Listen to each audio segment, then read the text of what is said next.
Welcome to Oh Happy Plants. This is Why Not Repot.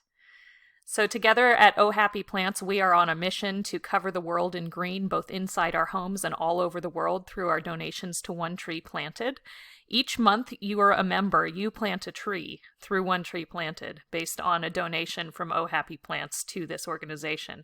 Go ahead and check out ohhappyplants.com for more info, and thank you for this support to reforest the world. So, why not repot? Today we're going to get to the roots of the repotting conundrum. A lot of new plant parents have heard about repotting plants, and they don't know quite when to do it. A lot of old school plant parents will tell them to regularly repot their plants, and I actually used to buy into this.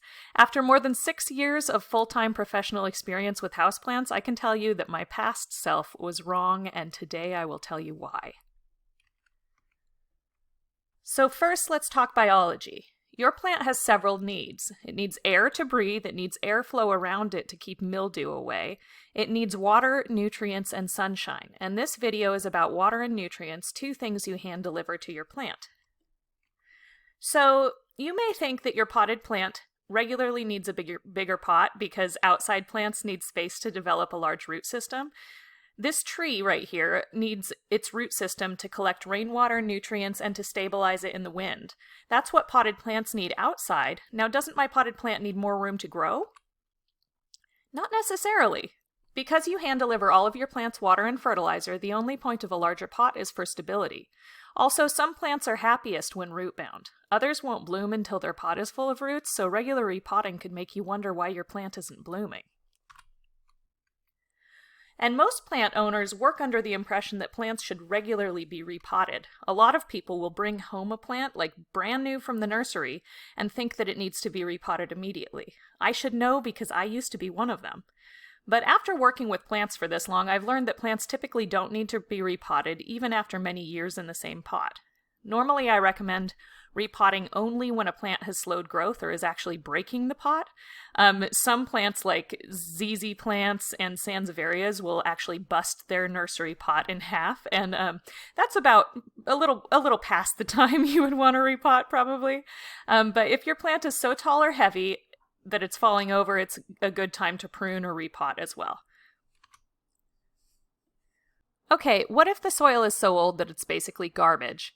That's when I do a pseudo repot. I take the plant to an outside water source like my patio with the hose, and I wash most of the soil away from the roots and gently repack the root ball just with fresh potting soil, and I pop it back into the original pot. This is so you can avoid upsizing the pot, but you can give the plant fresh soil so it has better nutrients.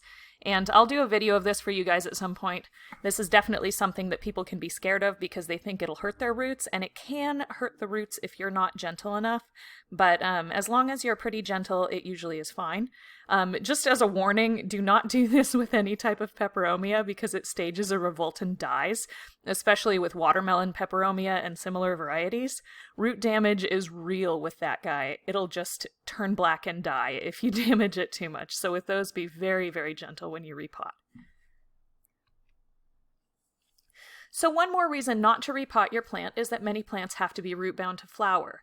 Hoyas, lipstick plants, and others like this like to be totally root bound. That means roots filling the pot, and then they produce blooms. My theory on this is that a plant, once it's very root bound and it doesn't find other soil, it thinks that it needs to spread seeds in the wind or with birds or whatever method their seeds travel.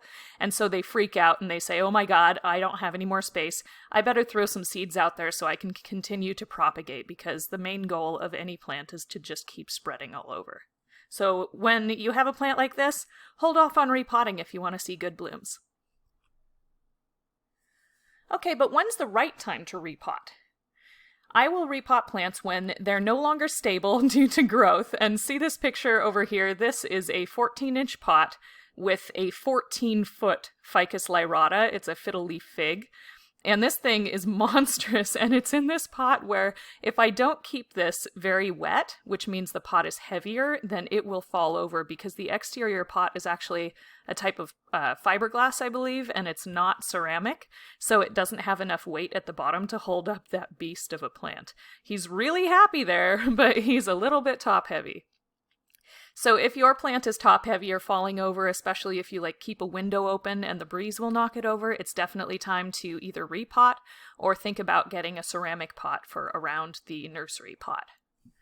If the plant growth slows and the pot is full of roots, that can be a good time to repot, especially with the growth slowing down. Often plants will slow growth in order to stay a little bit small because the root system can't support the growth up above. Typically, what that might mean, sorry, my cat is down here meowing. What that might mean with the root system is that you might just need to increase the frequency of watering, but if you don't want to do that, it's a good time to repot. If plant roots start deforming or breaking the nursery pot, like the ZZ or Sansevieria that I mentioned, that's a good time to repot. Or if stalks fill the pot entirely and the plant has no more room to put up new shoots, that's also a good time. So if you're watering more than once a week, it might be time to repot or consider a sub-irrigation method. I am entirely lazy when it comes to watering my plants. I have one that needs water every couple of days because it's in too small of a pot, and the rest of them, if they need water more than once a week, it's the wrong plant for me or I have it set up wrong. I don't want to have to do that much. I don't want to have to water every couple of days. I'm just not interested in that. I have way too much other things going on in my life, and I bet you can relate. So, the whole idea behind this is that a larger pot with more soil is going to retain more water. It's basically like giving your plant a really large water bottle or like a hydration backpack. The larger the water bottle, the longer you can go without filling it up. So the bigger the root ball and the more soil is in there, the more water will be available to your plant without having to re-water it every couple of days. So some next steps. If you have a plant that should be repotted, that's great. I have several videos coming out soon: Repotting Beginner's Guide, Sub-Irrigation for Lazy People Like Me, and Nerding Out on Dirt, which will help you choose the right soil for your plant variety. And all of this is based on where these plants grow natively, which is a really wonderful place to start. Thanks for visiting Oh Happy Plants, and I hope this cleared up some questions you might have about when to repot. And again, thank you for all of the work that you are doing in helping us reforest the world with one tree planted. Enjoy!